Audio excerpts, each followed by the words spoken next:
War Eagle, my name's Andy Burcham, voice of the Auburn Tigers.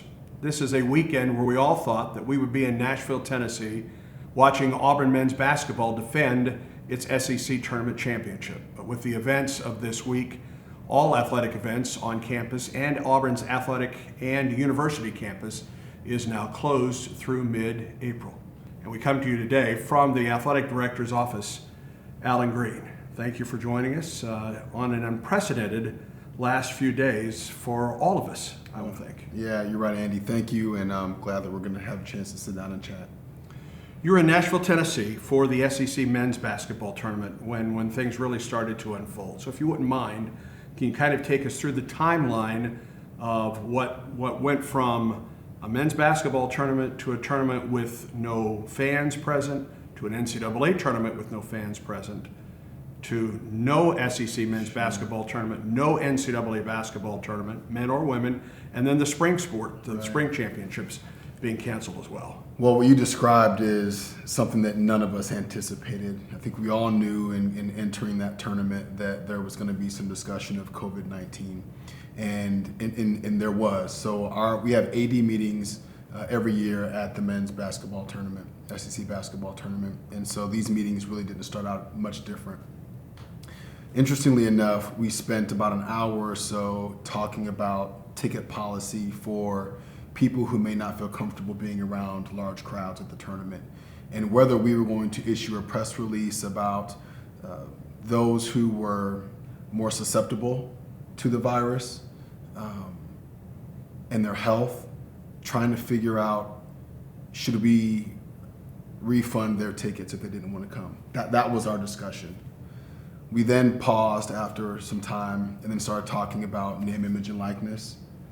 And as we were going through those conversations, so this is at, by 11:30, everyone's phones are starting to go off, and Commissioner Sankey, I think, recognized that our minds were not on name, image, and likeness. We were all learning more information coming in on social media. And so we broke and then came back and continued to talk about the coronavirus and how we were going to manage it. And it all kind of runs together, Andy, and as you mentioned, we went from 0 to 100 awfully quickly. And it was one of those things where it's hard for me to articulate hours, days even, much less hours, much less minutes, because things were changing so quickly. And we talk about it's a rapidly changing environment. I don't know that the term rapidly even captures it adequately. So as we sit here right now, there's a whole bunch of things that are just spinning through my head. Who were the decision makers with regard to SEC events? It's a fascinating management process, if you will. So the athletic directors had an executive retreat that was intended to last for a few hours and it ended up lasting all day. Commissioner Sankey did a fantastic job with navigating and still continues to do a fantastic job of navigating this unique environment. And his leadership throughout this whole thing was as steady as can be. And the peers in the room, the other ADs in the room, understood that this was more than just about sport. Like, this was more than just about basketball. And as we learned more information, our heightened sense of responsibility to a larger community became very, very apparent. So the commissioner and the ADs had very substantial conversations as we learned new information. We would vote on certain things, and then the commissioner needed to touch base with the university presidents and chancellors. And the university presidents and chancellors are the ones who ultimately determine the direction that we're going with the support of the athletic directors. And certainly we are in constant communication with our staff, who was either already in Nashville or some back on our respective campuses, trying to just continue to learn what was going on and share, and then also try to get some outside perspective. Did you get the idea that there was communication between conferences? Because it happened very, very quickly when one conference, it was kind of a domino effect. Well, I would say, or at least that's what it appeared. I would agree. The communication with conference officials. So Commissioner Sankey, by Thursday, was having regular communication with his colleagues. On Wednesday, it was touch and go, and we were all trying to figure out. What I loved about what our league did is we have conference officials who were in contact with their contacts with professional sports leagues. So this wasn't an isolated Southeastern Conference decision or even input. We were getting input literally from all over the country. And as again, information was rolling in, there became the realization that there needed to be a more structured communication tree. And over the past few days, the commissioners had conversations and conference calls with his colleagues in the Power Five. We as ADs, along with the conference office, have had conference calls every morning every day since this all occurred. And then we internally have had conference calls with our head coaches and our executive committee, our executive staff, just to continue to provide updates. So it's this constant back and forth of communication and trying to effectively communicate, share information in an ever-changing environment, which makes things incredibly complicated. There were 2 games at the SEC tournament on Wednesday. Mm-hmm. It was expected to be the full schedule on Thursday, and it appeared that final decision was made just hours before the first game between Tennessee and Alabama. Was that the case? Literally 2 hours before tip. Again, so our meeting started on Wednesday. So on Wednesday, our meeting started at 9:30. On Thursday, our meeting started either at 8:30 or at 9, I can't remember. And obviously by 10 o'clock, that's about 2 hours for kick. So clearly, when we were starting those meetings on Thursday, the commissioner was he was on his conference call with his colleagues. And so we were having discussions not about canceling the tournament. We were having discussions about what do we do for the remainder of the tournament. We were still thinking that the tournament was going to continue. And when he came back in and kind of shared what was happening around the country, we quickly realized that we ought to not be thinking myopically about our own tournament, but we need to start thinking literally globally about our country and about our world. And made the decision at the time to not have, to just discontinue the tournament. And again, you've got ADs in the rooms whose coaches and players and staff are either on the way to the arena, at the arena, preparing for a game, and we're trying to make decisions very quickly to help make sure that those coaches and student athletes had as much of a heads up as possible. And certainly the circumstance was not ideal, but it was there wasn't much more that we could do based on the information that was coming in and when. The next step was to cancel the NCAA men's and women's basketball tournaments. How did you get that word? Social media. One of the challenges, I think, when things are happening very rapidly, and I don't want to sit here and claim to understand all of the processes that were going on behind the scenes. Mitch Barnhart, the AD at Kentucky, is on the men's basketball selection committee for the NCAA tournament. And he was piping in from time to time to give us some updates on what was happening in New York, which is where they were stationed as they were watching conference tournament play. And we saw and saw on social media, and then we were obviously reacting from there. One of the challenges is not being able to get, I guess, a heads up so that we can make some better decisions. But I gotta believe that the leaders at the national office and decision makers, with the information that they had, which is information that we didn't have presumably, that they made the best decision that they thought was in the best interest of our country. Were you surprised that announcement also included the spring championships? Yes, that was a surprise also. Again, trying to make decisions very, very quickly and understanding as ADs, it became very apparent that we weren't just talking about Southeastern Conference sports, NCAA sports. We were literally talking about what was happening in our country and where the train was headed down the track. And so it was a surprise. Again, no one thought we were going to end up where we ended up over these past few days. There's still obviously stuff that needs to unfold, but just trying to make sense of the abrupt discontinuation of sport. It's emotional. It's really emotional. And I can guarantee you that no one took those decisions, and whatever decisions that we continue to make, no one is taking those lightly. For a Samir Dowdy or an Allison Maillard, Auburn diver, for those players with Auburn baseball and softball, or a rider for Auburn's equestrian team, they now lose that opportunity to play, to finish their season, to play for a championship. You've been a student athlete yourself. That day came to a close at some point, whether it was as a student athlete or a professional athlete. Yeah. For them, it's come, and they really have no say-so in the matter. So what would you say to that student athlete that lost that opportunity, whose career has ended much more abruptly than any of us had dreamed?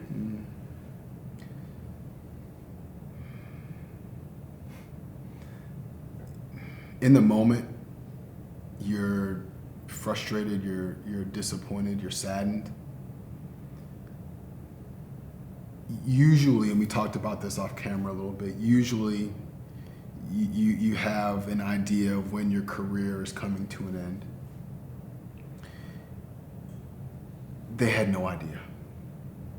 And that part's very troubling for as someone who's been in their position before.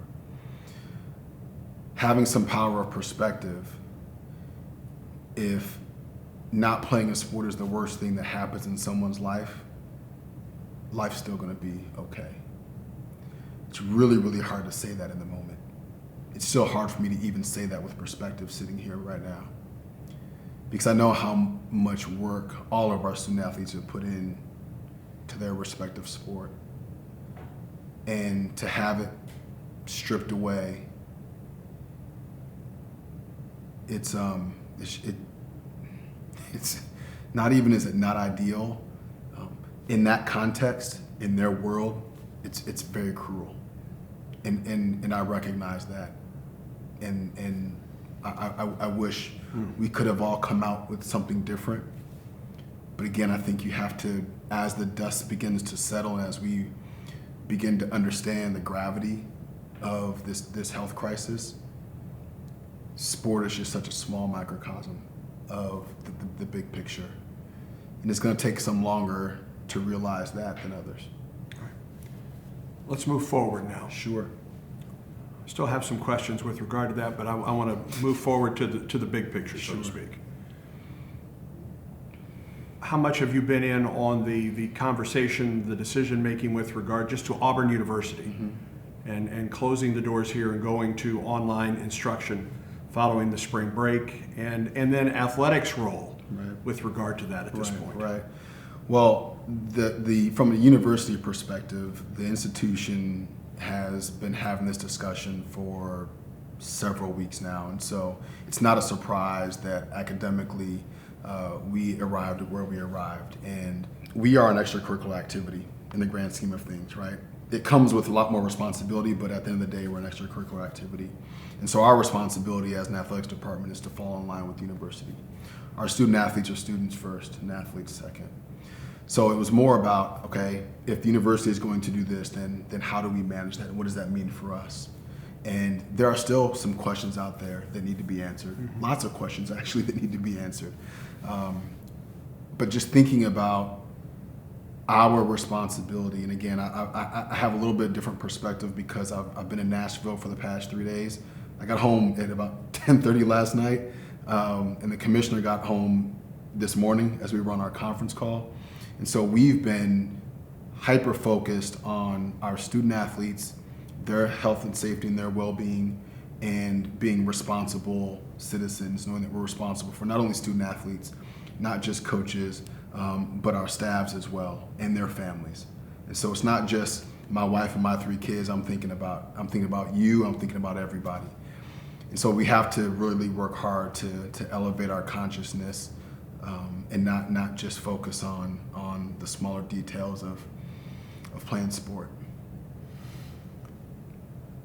Your message to the folks that work in this athletic department, the folks that you lead, what is your message to them right now? I was sitting in my hotel room on Thursday night, just exhausted after several conference calls, several phone calls, just continuing to process what was going on and understanding that they needed to hear from me, but yet not quite knowing what to say. This is just, we've used the term unprecedented. It's unprecedented. It's uncharted waters, and there's no manual on how to lead manager through this. But I just tried to pour my heart out to try to capture what has been happening these past few days, but also to let them know that they have a responsibility as well to their colleagues, to the people whom they serve, and to their families. And to make sure that, I use the term, I think, conscientious citizens. We all have to be really thoughtful. And no longer is it about Andy Burcham and your ability to come to work or to work from home, or the lack of your ability made to get groceries or needs. But it's everybody's ability and the impact on everybody in our community and beyond, with regards to the health crisis that we're experiencing now. So trying to offer some consistency, some raw thoughts and candid thoughts, but also some expectations as we continue to move forward in an ever-changing environment. Your office overlooks Sanford Stadium, Hitchcock Field at Plainsman Park on a gorgeous weekend where we thought that there would be plenty of activity. The start of the Southeastern Conference season against Texas A&M. And while the games have halted, the business of the athletic department moves forward. So how does that move forward? What does that look like? What does it look like? I don't know. You talk to your coaches and they're like, oh, what do we do? So much of our lives are consumed by the events that happen here on campus and off campus. And some of the staff and I were talking a couple weeks ago about how busy it is and helping people understand that this literally is the busiest time of year for everyone in the athletics department. Responsibilities are spread out all the time, and when those vanish or are suspended, what do we do? There isn't a shortage of work, but everybody's work is adjusted just a little bit.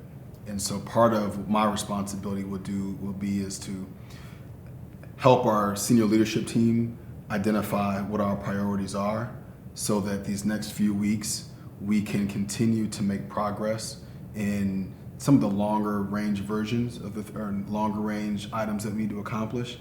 And there may be some cleanup that we need to do right now while we can. So there'll still be some administrative stuff that happens behind the scenes, just not to the degree that we're accustomed to. How will that work be done? Physically, how will the work be done? Yeah, well, so we've got a great executive team who have managed, while I was dealing with kind of these other issues that were emerging, our staff back on campus was really focusing and drilling in on the operational aspect of our enterprise. And so letting people know that they can work remotely, they should work remotely. I think the K-12 decision to keep kids out of school has had an impact on us. And so no different than our coaches have to do as they go through the course of a game. They've got to pivot, they've got to audible, they've got to change philosophy from what they thought they were going to be able to do. We're in the same process, and I'm very thankful to all of our staff who are understanding that we're making the best decisions that we can with the information that we have, and we'll continue to do so with everybody's health, safety, and well-being as a top priority. What have your conversations with the head coaches been like, especially those that have been directly affected here in this winter and the spring season? Well, and I would argue they're all directly affected in some shape or capacity, right? Some of them more seriously than others, but our coaches all are here to serve our athletes. And although one of their priorities is to win in competition.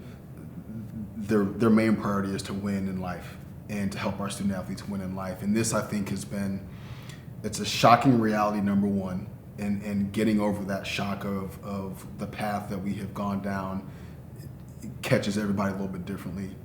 Accepting then obviously the reality of where we are, and then thinking about the future and turning things into not woe is me, but how can I be of help? And our coaches have been incredibly understanding, incredibly helpful in sharing their thoughts with me so that I can then share them with our league to help us drive decisions that we made. But more importantly, it's just they need to hear what's going on, and they need to understand why we're doing what we're doing, and that's part of why you and I are here today. What are the instructions to the student athletes? Stay safe, and that means various things for various student athletes. But stay safe. Be thoughtful with what you're doing, with your hands, with your face. Being just cleanliness is one of the most important things they can do. But we also find ourselves in a unique spot where some of our student athletes were at home or somewhere for spring break. Some of our student athletes were preparing for competition. Some of them were here on campus. Some of them were elsewhere. And so the first thing we needed to do was just kind of huddle them as teams to help them understand the severity of what's going on. And now it's about trying to figure out the best way to keep them safe. One of the things that is incredibly challenging to navigate is their passions for sport. They want to play, and they don't care, in theory, if they're not playing in front of anybody. And they want to practice, right? They're champions, is who they are, and that's part of their fabric. That's not the safest thing to do, unfortunately. And so as we talk with all of our colleagues, they're sending kids home. Go home, go somewhere, get away from campus, and focus on your studies. There's a lot of diversity with regard to the student athletes on campus, and some, quite frankly, can't get home. It's much tougher for some student athletes, the international student athletes, to get home. What accommodations are being made for those student athletes and just international students on the Auburn campus? Right. Well, I think we're very fortunate in the fact that our university has taken great measures to ensure that all students are safe, but in particular our international students who don't really have a place to go, and making accommodations for them here in Auburn. With the Southeastern Conference mandate shutting down athletic events and practices through mid-April, that certainly affects spring football at Auburn and the A-Day game, which was scheduled for April 11th. What provisions, if any, are being taken for that to move forward? It's a great question. It's funny to think that on either Tuesday or Wednesday, we were shutting down things until March 30th. And then a day later, we now extended it an additional 2 weeks. It's incredibly uncertain right now with where we're heading, particularly as it relates to A-Day and all of our student athletes and their activities. So we're going to take it day by day and continue to evaluate the landscape and the broader health crisis and try to figure out what we do from there. But it's a little too early to tell what we're going to do with regards to A-Day. Back to the tournament for a moment. That's a great deal of lost revenue for the NCAA when it comes to especially March Madness. What kind of impact will that have, or could that have, with regard to Auburn University and specifically Auburn Athletics? Sure. That's an excellent question. I think that the NCAA is still trying to sort out their position as it relates to insurance. But I will also tell you that financially, a lot of the discussion on the front end, I'm sure, had to deal with not only finances, but our fans look so forward to this time of year. This is one of the best times of year in all of sport. And so trying to preserve that experience for our fans and for our student athletes was really, really important on the front end. And I have to imagine that the reality started to set in that health and safety is much more important than the mighty dollar. So we're still undetermined on how it will have an impact on what it is that we do here locally. It could, though, have an impact on just how the athletic department operates. Would you agree? It is possible. Yeah. It is possible, Okay. but we're not sure yet. All right. Here's my selfish question Okay. for you. Shoot. Is there any hope, is there any chance that spring sports could still be saved in some diminished measure? Right. Those conversations, I know we in our room with our peers had those conversations starting Thursday. They continued on Friday, and they continued this morning. And they'll continue until we have a resolution. Part of the challenge is we don't know what tomorrow brings. We don't know what tonight brings. And we don't know what the next 2 weeks bring. So it's hard to determine too far out what's going to happen when we're not even quite sure what's happening at an arm's length away. When you say you're talking Southeastern Conference, or are you talking Auburn I would University? Southeastern Conference, and I can speak to that the best because those are the conversations I've been in. But as you hear from our commissioner, and he's having conversations with his colleagues, it's incredibly uncertain, and I would even argue that it's doubtful. For those seniors, especially in the spring sports, that all of a sudden, that senior is done, and maybe they've played a third of their season, and they had hopes of Oklahoma City or Omaha or the NCAA golf championships. Is there talk at this point of giving them an additional year of eligibility if they choose that? Sure. I would say there's lots of talk about it. We're now that some of the impactful decisions have been made and very complicated decisions have been made, we start to find ourselves looking toward the future, and that is a very hot topic amongst, I'm sure, student athletes and amongst those of us who are practitioners. There's lots of challenges with that blanket eligibility, and I would also say that eligibility isn't necessarily even limited to just the seniors. Every student athlete has been impacted in some way, shape, or fashion. What impact does that have then on next year and the years after that? And those are the questions that we all have to put our heads together and really be thoughtful about as we try to determine what the most appropriate path is. The impact on the incoming freshmen, the impact on scholarship limits, all has to be, I guess, talked about. It's true, yeah. And there's several dynamics involved. Some of them are at the national level, some of them are at the conference level, and honestly, some of them are at the local level. And we haven't, I don't think, given adequate thought at this point to be able to provide a thoughtful answer on where we go moving forward. All right. Your message to the Auburn family. Thank you. Thank you. Thank you for your understanding as things have evolved. I ran into some people when we were in Nashville on Wednesday night, and they were obviously very disappointed. Some of them had driven, some of them had flown, and they wanted to watch basketball. And it's amazing how quickly perspective changes as information comes in and as the gravity of circumstances around us occur, that you have to pivot from your original position. So I think people went from anger and disappointment to understanding. And when the NBA paused on their season, that was a wake-up call.